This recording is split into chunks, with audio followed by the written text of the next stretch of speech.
Detroit, una ciudad al borde del colapso. Las sirenas aúllan, los noticieros repiten la misma historia una y otra vez: crimen, violencia, corrupción. Las calles están infestadas de bandas, los barrios han sido olvidados por el gobierno, y las corporaciones, específicamente OCP. En medio de este caos llega el oficial Alex Murphy. Recién trasladado a una de las estaciones de policía más conflictivas de la ciudad, Murphy no es un novato, pero tampoco está preparado para lo que le espera. Es un hombre con principios, con una familia a la que ama, y con una determinación férrea por hacer lo correcto, incluso cuando todo está podrido a su alrededor. Apenas llega, se le asigna una nueva compañera, la oficial Ann Lewis. Una mujer fuerte, valiente, que sabe cómo moverse en las calles salvajes de la vieja Detroit. Juntos comienzan las patrullas, enfrentándose al crimen que no duerme, al mal que se esconde tras cada esquina. Pero ese primer patrullaje sería el último de Murphy, como humano.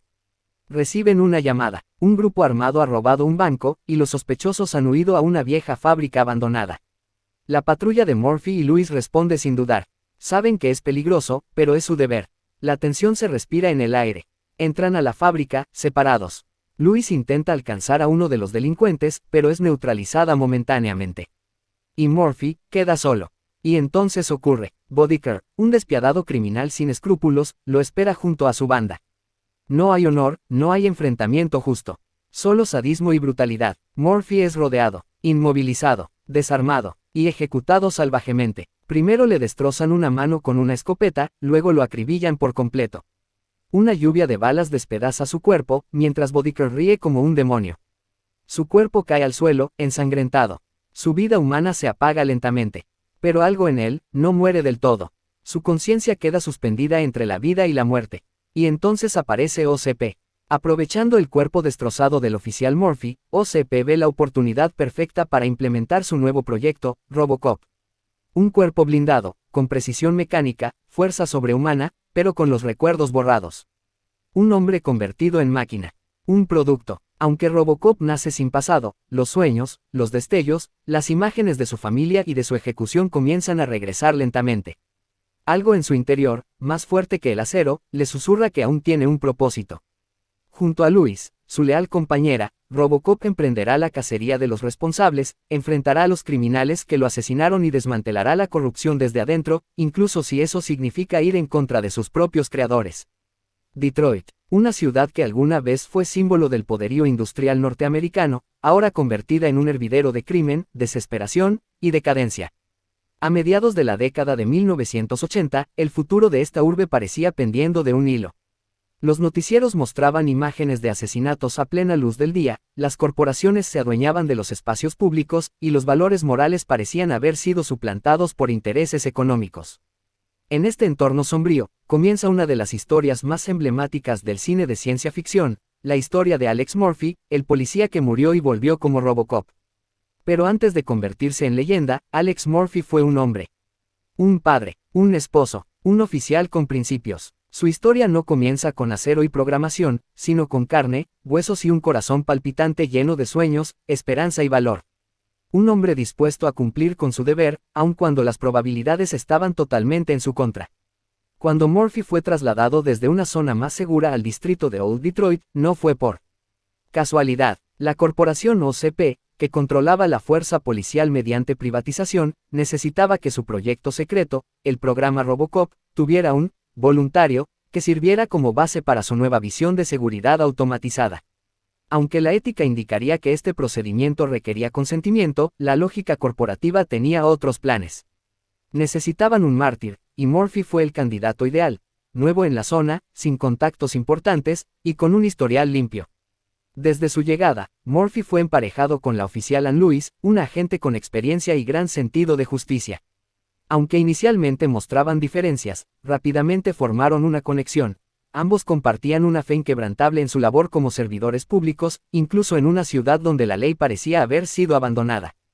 Todo cambiaría el día en que persiguieron a Clarence Bodeker, un criminal despiadado, sociópata y manipulador, responsable de múltiples crímenes en Detroit. Su historial era brutal, y sus vínculos con ejecutivos corruptos de OCP lo hacían prácticamente intocable. Al descubrir su escondite en una abandonada planta de acero, Murphy y Lewis, sin apoyo y con radios defectuosos, decidieron actuar por su cuenta. Anne Louise fue la primera en ser neutralizada. Al acercarse a uno de los secuaces de Bodicker, fue golpeada brutalmente y arrojada desde una altura considerable, dejándola inconsciente. Murphy quedó solo. Con determinación, ingresó a la fábrica. Sabía que debía esperar refuerzos, pero no podía permitir que Bodicker escapara una vez más. Condujo un operativo casi cinematográfico, tomando control de la situación durante los primeros instantes.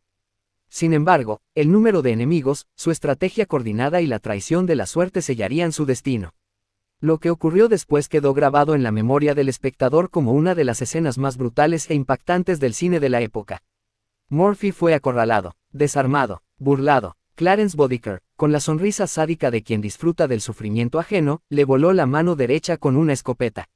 El disparo fue solo el inicio. Murphy cayó de rodillas, indefenso. Entonces, uno a uno, los miembros de la banda comenzaron a disparar. Su cuerpo fue perforado por decenas de balas.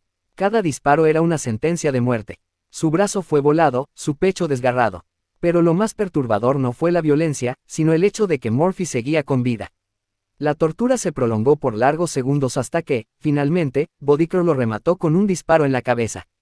Un tiro certero, el que lo dejó oficialmente sin vida, al menos como ser humano. El cuerpo de Murphy fue trasladado de inmediato al hospital. Los médicos trabajaron desesperadamente, pero sus esfuerzos fueron más simbólicos que reales.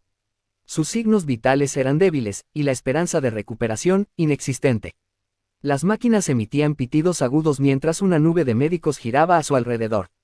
Pero todo era parte del plan de OCP. En secreto, y sin consentimiento de su familia, el cuerpo de Murphy fue declarado legalmente muerto, y cedido a OCP para fines experimentales. Murphy ya no era considerado un ser humano. Era materia prima, cadáver útil para un propósito mayor.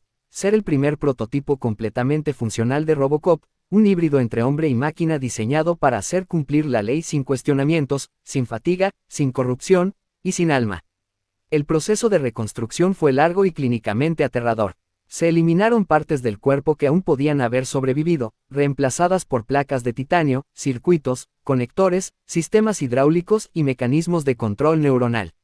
Su rostro fue preservado solo como un recordatorio de humanidad, pegado a un cráneo de metal. Su cerebro fue modificado, sus recuerdos borrados. Cuando Robocop despertó por primera vez, no era Alex Murphy. Era un producto, una herramienta, una arma. OCP celebraba su éxito. Lo presentaban como una victoria para la justicia, pero en realidad, era un triunfo corporativo. Un ser humano transformado en propiedad intelectual. La llegada de Robocop a las calles de Detroit fue un espectáculo. Su imponente armadura metálica, su precisión quirúrgica y su inflexible sistema de justicia lo convirtieron rápidamente en un símbolo de orden. Crímenes eran detenidos en segundos, y la población, agotada de vivir en el caos, comenzó a verlo como un héroe. Robocop no era simplemente una máquina. El cerebro de Alex Murphy, aunque alterado, aún residía dentro de él. Y con el paso del tiempo, los fragmentos de memoria comenzaron a emerger. Voces, rostros, la sonrisa de su hijo, el rostro de su esposa, y, sobre todo, la escena de su muerte. Una noche, mientras realizaba su ronda habitual, Robocop se cruzó con uno de los matones de Bodicker. El nombre, la cara, algo despertó dentro de él. Fue entonces cuando las piezas comenzaron a encajar. Robocop no solo era una máquina de justicia, era un hombre que había sido asesinado brutalmente, reconstruido sin permiso y usado como experimento. Y ahora, quería justicia. No la justicia impuesta por sus programadores, sino la verdadera justicia. Este punto marca un cambio crucial en la narrativa. Robocop ya no era solo un vigilante, ahora era Alex Murphy tratando de recuperar su humanidad. Visitó su antigua casa, vacía, abandonada. Sus recuerdos lo golpeaban como oleadas. El olor del café en la mañana, el timbre de la bicicleta de su hijo, la risa de su esposa.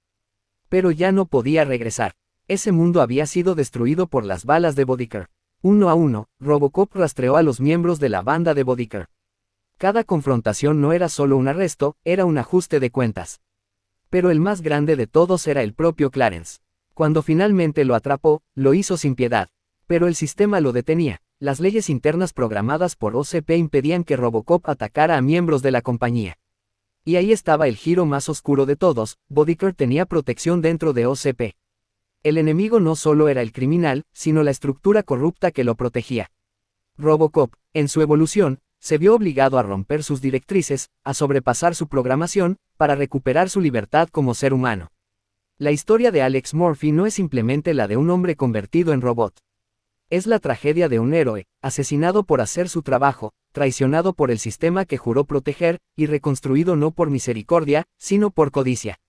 Pero a través del acero, del titanio, de los comandos de programación y los circuitos fríos, la chispa de su humanidad sobrevivió. Robocop no solo patrulla las calles de Detroit, patrulla también la memoria de un mundo que olvidó el valor del sacrificio. Y cada vez que extiende su brazo para detener el crimen, no lo hace como un robot, sino como un hombre que recuerda lo que significa ser humano.